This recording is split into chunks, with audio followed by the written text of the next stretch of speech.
का गम, कैसी खुशी, खड़ी रुके ना एक घड़ी, एक पल है जिंदगी, एक पल कुछ भी नहीं।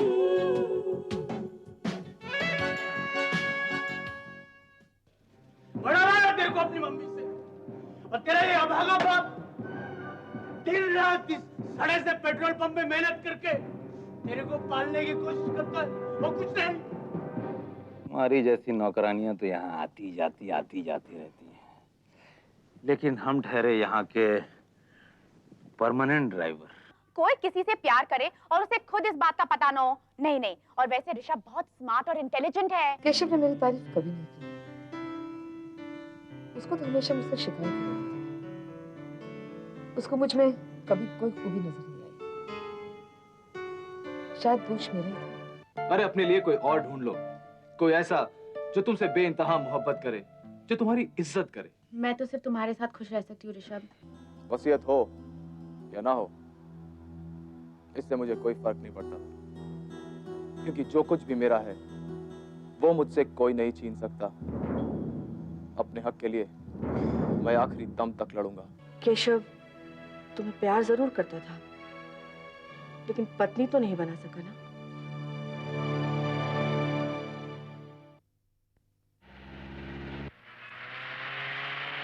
What the hell यार, क्या जरूरत थी तुम्हें अपनी सड़ा हुआ मुंह खोलने की? क्यों बताया मम्मी को तूने? मैंने तो ऐसे ही बोल दिया था, मुझे क्या मालूम था कि बात इतनी बड़ी होगी। तुम्हें पता होना चाहिए नीतू, अब तुम कोई दूध पीती बच्ची नहीं रही, बड़ी हो गई हो तुम। मगर इससे पहले भी तो हम मम्मी को सब कुछ बता दिया करते थे, कुछ नहीं छुपाते थे उनसे। हमारी झगड़े की बातें, स्कूल की बातें। अरे तब हम छोटे थे। लेकिन वो तो अब भी हमारी मम्मी है तो, मगर पहले जैसे नहीं। अब उनके पास हमारे लिए टाइम नहीं है। जब देखो या तो फोन करती रहती है या पार्टी अटेंड करती है। पापा का भी यही हाल है, कब से नहीं मिले उन्हें। वो तो आजकल मम्मी से भी नहीं मिलते। मुझे लगता है प्यार का मतलब शादी के पहले कुछ और होता है और शादी के बाद कुछ और। तुमने देखा, आजकल मम्मी पापा जब भी साथ में घर में होते हैं अक्सर लड़ते ही रहते हैं। पहले कम से कम हमारे सामने तो नहीं लड़ते थे, आजकल तो हम। पहले मम्मी कितनी अच्छी थी, हमेशा हंसती रहती थी। अब जब देखो तो मुंह सूजा रहता है। लगता है बोर हो गई है। बोर कैसे होंगी? हर वक्त कुछ ना कुछ तो करती रहती हैं। Kitty parties, clubs, beauty parlours, क्या क्या क्या नहीं है उन्हें बिजी रखने के लिए। हो सकता है वो पापा से अपने लिए ज्यादा वक्त चाहती हो। पापा तो उनसे भी ज्यादा बिजी रहते हैं। उनकी मीटिंग्स, उनका सफर, यहाँ से वहाँ, वहाँ से यहाँ, कितने थके हुए लगते हैं हमेशा। और केशव ताया जी की मौत के बाद तो काम का बोझ और भी बढ़ गया है। उस दिन मम्मी किसी से फोन पर कह रही थी कि सब इन्हीं को करना पड़ता है। मगर ऋषभ भैया है ना, थोड़ा कुछ तो वो भी संभाल लेते होंगे। नहीं नहीं, मम्मी ये कह रही थी कि काम सारा करेंगे पापा और नाम होगा ऋषभ भैया का। पता नहीं यार, ये बिजनेस की बातें मेरी समझ में नहीं आती। खैर छोड़ो, तुम मुझसे एक वादा करो कि मम्मी के सामने उसका जिक्र नहीं करोगे। किसका? तुम अच्छी तरह जानती हो किसका। ऑलराइट, मान लिया। लेकिन अगर कल को कुछ ऊपर नीचे हुआ तो मुझे दोष मत देना। अरे कुछ नहीं होगा यार, मैं अच्छी तरह जानती हूँ कि मैं क्या कर रही और कहाँ जा रही।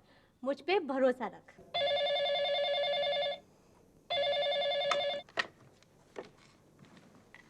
हेलो ऋषभ बेटा, मैं तुम्हारे बारे में ही सोच रही थी। तुम्हारे पास वक्त है मेरे साथ बात करने के लिए? तुम अच्छी तरह जानती हो माँ, किसी भी इम्पोर्टेंट बात के लिए मेरे पास हमेशा समय होता है, और खास करके तुम्हारी बात के लिए। थैंक यू बेटा, ये कहकर बहुत सुकून पहुंचाया है तुमने मुझे। आजकल बातें नहीं होती है ना, बहुत बिजी हो तुम। हाँ माँ, इन कोर्ट केसेस में बहुत वक्त चला जाता है। इसी बारे में बात करना चाहती थी मैं। मेरे पास कुछ कागजात हैं। अरे माँ, तो पहले क्यों नहीं बताया? मैंने और सुधाकर अंकल ने कितना तलाश किया, हमें तो कोई काम का कागज मिला ही नहीं। कहाँ है तुम्हारे शेयर के सर्टिफिकेट्स? बैंक के लॉकर में है बेटा, लेकिन मैं शेयर सर्टिफिकेट्स की बात नहीं कर रही थी। मेरे पास कुछ और कागजात हैं, तुम आके देख तो लो। हाँ माँ, पहली फुर्सत में तुम्हारे पास आ जाऊंगा। बाय द वे, स्वेतलाना के साथ तुम्हारी मीटिंग कैसी रही? ठीक ही थी। मैं उसे देखना चाहती थी, उससे बात करके उसे जानना चाहती थी कि ऐसी उसमें क्या बात है जो तुम्हारे बाप को मुझ में नजर नहीं आई। माँ, वो जो कुछ भी था उसने 2 जिंदगियों पर सबसे ज्यादा असर किया, तुम्हारी और मेरी। मैं उसे देखने के बाद बोल रही हूँ ये। मुझे समझ में नहीं आता कि तुम्हारे बाप ने उसमें क्या देखा। माँ, सवाल ये नहीं है कि उन्होंने क्या देखा, सवाल ये है कि उन्होंने क्या पाया। और दूसरा सवाल ये है कि तुमने कभी कुछ कहा क्यों नहीं माँ, कुछ पूछा क्यों नहीं? शादी के पवित्र बंधन में तुमने दूसरी औरत का दाखला कैसे बर्दाश्त किया माँ? मेरी खामोशी की कहानी बहुत लंबी है बेटा, किसी और वक्त सुनाऊंगी। एक नहीं, बहुत सी। मैंने कभी किसी चीज के लिए एतराज नहीं किया, शायद यही मेरी भूल थी। मैंने सोचा बेवफाई की बूंद के लिए क्या डरना, जब आंधी आएगी तो सोचूंगी। लेकिन जब स्वेतलाना आंधी बनकर आई तो मैं कुछ सोच ही नहीं सकी। वो खामोशी डैडी पर तुम्हारा विश्वास नहीं, लापरवाही थी माँ। मुझे सिखाया गया था कि मर्द, खास करके पैसे वाले मर्द, बहुत ही रंगीन मिजाज के होते हैं, लेकिन दौलत रोज रात को एक औरत को बिस्तर तक ला सकती है, ये मुझे कभी सिखाया नहीं गया था। जो बात बचपन में नहीं समझ पाया वो आज समझाऊं। तुम्हें तो डैडी से नफरत हो गई होगी माँ। कभी नहीं, आज भी नहीं। हमारी शादी तो सुहाग रात से ही टूटी शुरू हो गई थी। और शायद इसीलिए तुमने उनसे अलग होने का फैसला किया। और अगर ऐसा है माँ, तो इतनी शिकायतें क्यों? आखिर डैडी क्या करते? साधु बन जाते? खैर, छोड़ो इन बातों को बेटा, मैं आराम करना चाहती हूँ। मुझसे जल्दी आकर मिलना। हाँ, और सुनो, मेरी कोई भी बात को इतनी सख्ती से मत परखा करो, बस इतना ही चाहती हूँ।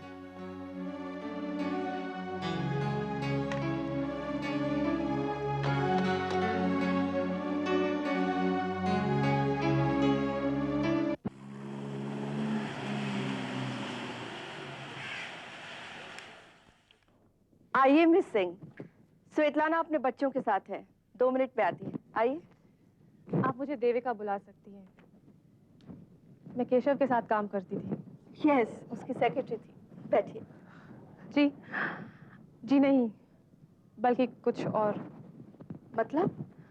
मतलब I was his executive assistant. IIM से मैनेजमेंट की डिग्री है मेरे पास। जानकर खुशी हुई। लगता है बहुत लंबे सफर से आई हैं आप। कुछ लेंगी? Oh yes, scotch would be fine. Keshav stock में रखते थे। हाँ या श्योर। लेकिन केशव ने तो पिछले 10 साल से पीना छोड़ दिया था। मेरी बेटी ने उसकी जिंदगी को एकदम बदल दिया था। लेकिन फिर भी लीजिए। Thank you. Do you mind if I smoke? Sorry. No, लेकिन एस्ट्रे आपको नहीं मिलेगी, क्योंकि केशव को सिगरेट के स्मोक से बहुत नफरत थी, खास करके जब एयर कंडीशन चल रहा हो तो। सॉरी, घर के कायदे की कदर करनी चाहिए। I won't smoke. Alright. Thank you. ये लो, स्वेतलाना आ गई। Hello Devika. Hello Svetlana. Sorry, बिना बताए चली आई। फोन करने की कोशिश की थी मैंने। कोई बात नहीं, मैं जानती थी तुम आओगी, लेकिन इतनी जल्दी आ जाओगी ये मुझे पता नहीं था।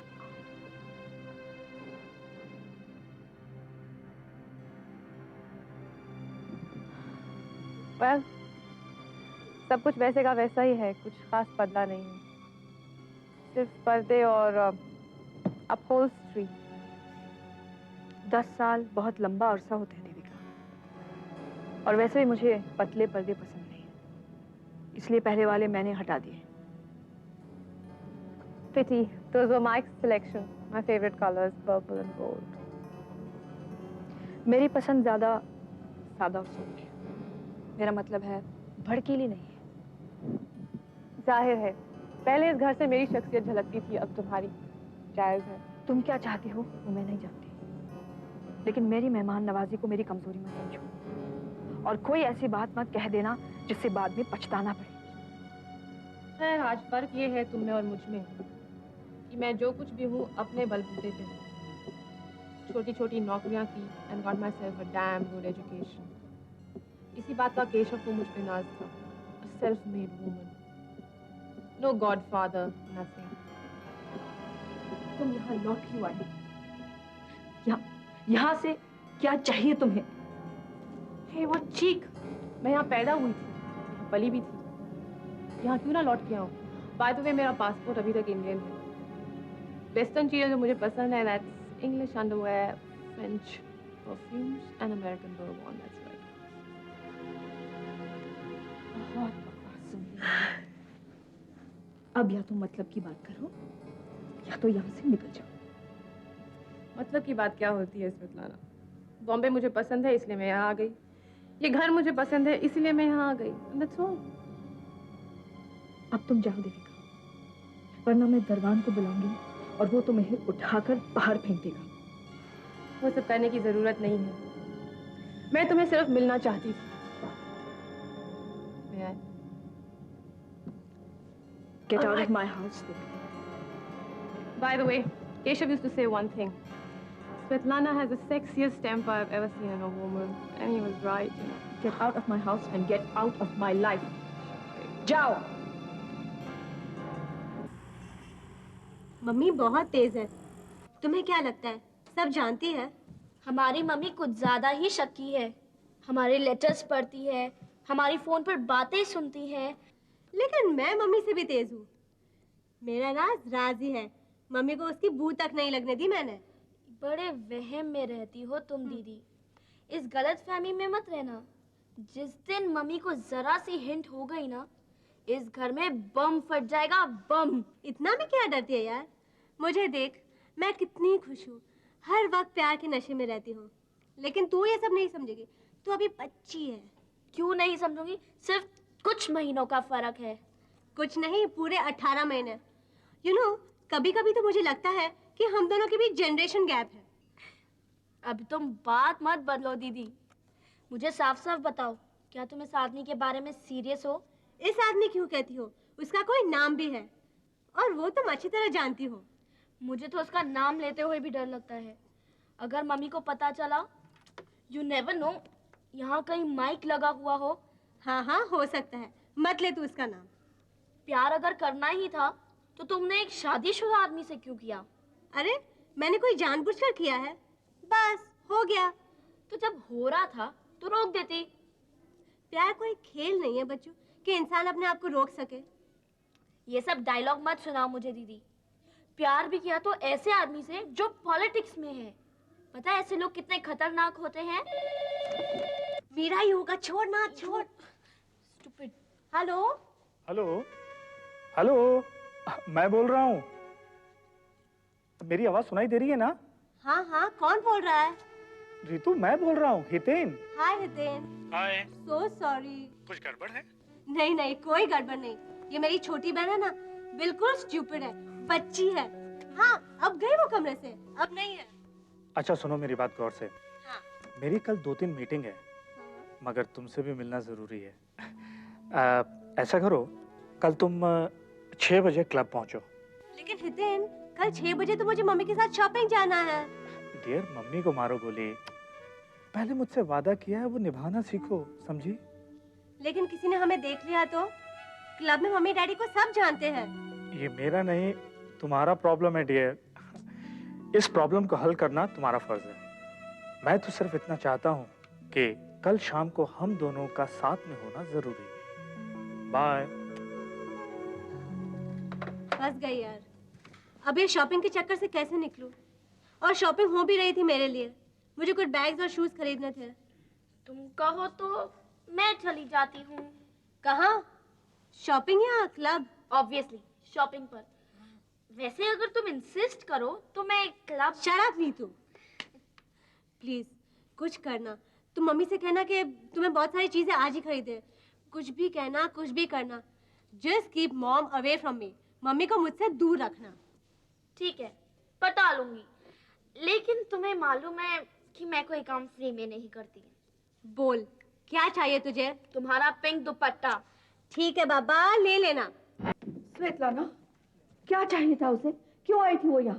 पता नहीं मामा, मैं तो अंदाजा भी नहीं लगा पा रही हूँ। लेकिन उसकी यहाँ मौजूदगी मेरे अंदर कुछ हलचल सी मचा दी है।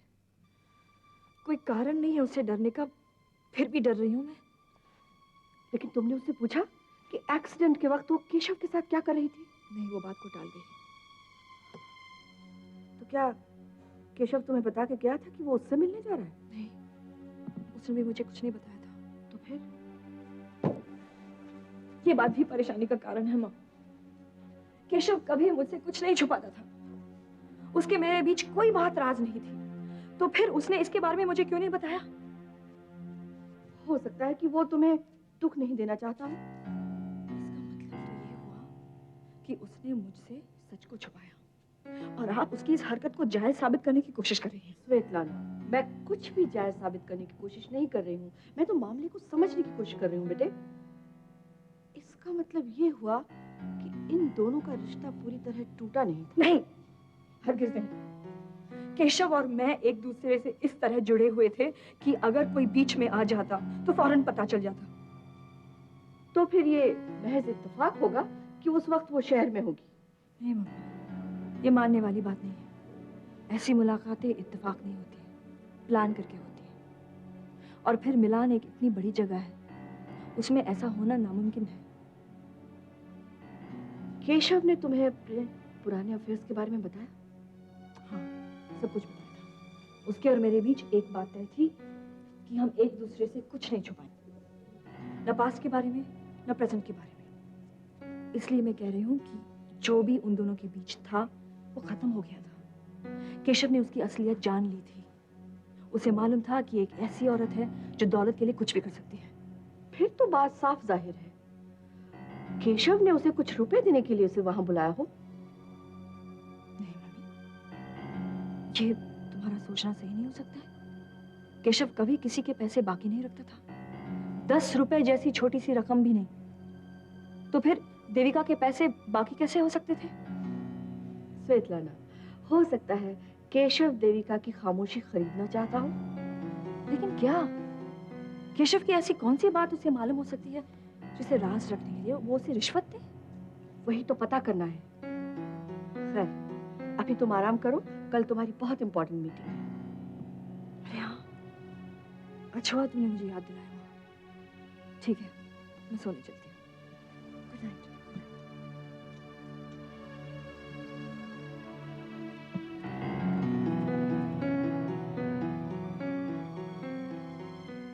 नानी माँ, पहले मैं, बहुत जरूरी है कि मैं क्या पहनूं। अरे बेटा, एक मिनट, मुझे ठीक से मेजरमेंट तो लिखने दे। नानी माँ प्लीज, पहले मैं, प्लीज ये छोड़ो, प्लीज ये छोड़ो। अच्छा बाबा, पहले तू बस। हाँ बोल, क्या पहनना चाहती है? कुछ ऐसा कि देखने वालों की आंख खुली खुली रह जाए। मर्दों की आंखें ना, कोई मुश्किल बात नहीं। रंग बता, रंग बता। अगर मुझे ही रंग बताना था तो तुम्हारी रंगीन मिजाज का क्या फायदा? Electric blue. जी नहीं, वो बहुत भद्दा कलर है, मुझे सूट नहीं होता। एमरल्ड ग्रीन या तो सिर्फ हरा। ओके, चुड़ैल लगती हूँ मैं हरा पहन के। ओ माँ, इंद्रधनुष यानी रेनबो का कोई कलर बाकी नहीं रहा। एक बाकी है। कौन सा? लाल। बेवकूफ लड़की, पहले से क्यों नहीं बताया कि लाल पहनना चाहती हो? नानी, मैं दुनिया की सबसे खूबसूरत लिबास पहनना चाहती हूँ। अरे मौका क्या है वो भी तो बता। भूल गई, कुछ ही महीने पहले तो बताया था आपको। उसका जन्मदिन है। उसका? किसका? इस तरह का मजाक मुझे बिल्कुल पसंद नहीं नानी माँ। एक ही तो है जिसके नजर के सामने मैं अपने आप को इस दुनिया के सबसे हसीन तरीन लड़की साबित करना चाहती हूँ। ओ माँ, ऋषभ का जन्मदिन है। सत्यानाश हुई याददाश्त का, मुझसे पहले बुद्धि हो रही है। और ये दिन तो पिछले कई सालों से हर साल आता ही रहता है, फिर मैं कैसे भूल गई? बता, पिछले साल क्या पहना था तूने? पिछली साल मैंने सफेद पहना था और उससे पहले पीला, और उससे पहले ऑरेंज। अरे बस और भी करो। इस तरह अगर पीछे जाने लगे ना तो मेरे बचपन तक पहुंच जाएंगे। बहुत सताती हो नानी माँ, हर साल बहुत सताती हो, फिर भी पता नहीं मैं तुम्हारे पास क्यों चली आती हूँ। अरे मजाक कर रही हूँ, नानी हूँ ना तेरी। हाँ? देखो कुछ संभाल के रखा है तुम्हारे लिए। कहाँ हो यो ग्रेट नानी माँ, कहाँ है वो? आप अभी अभी अभी नहीं, बाद में ओके। गॉड वाओ नानी माँ, यू आर द ग्रेटेस्ट। जब ऋषभ मुझे उस लिबास में देखेगा तो बस दुनिया के तमाम लड़कियों को भूलकर मुझे ही देखेगा और मेरे कानों में आकर कहेगा कि बबली आई लव यू। भाई तुम बड़ी ही सख्त जान हो। अच्छा एक बात बताओ, ये जो कानून का करियर है ये तुमने खुद चुना या किसी और ने फैसला किया था तुम्हारे लिए? नहीं, मेरे डैडी का था।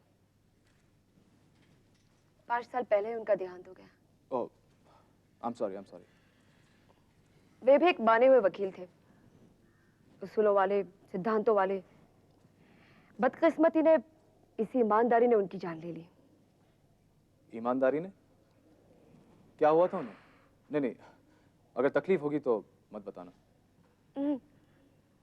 एक हिट एंड रन एक्सीडेंट में उनकी मौत हो गई। करोड़ों का केस था और वो उसकी आखिरी बहस करने वाले थे, और ये भी तय था कि जीत उन्हीं की होगी। बट उसी वक्त इसलिए तुम्हें शक है कि वो हिट एंड रन एक्सीडेंट नहीं, मर्डर था? शक?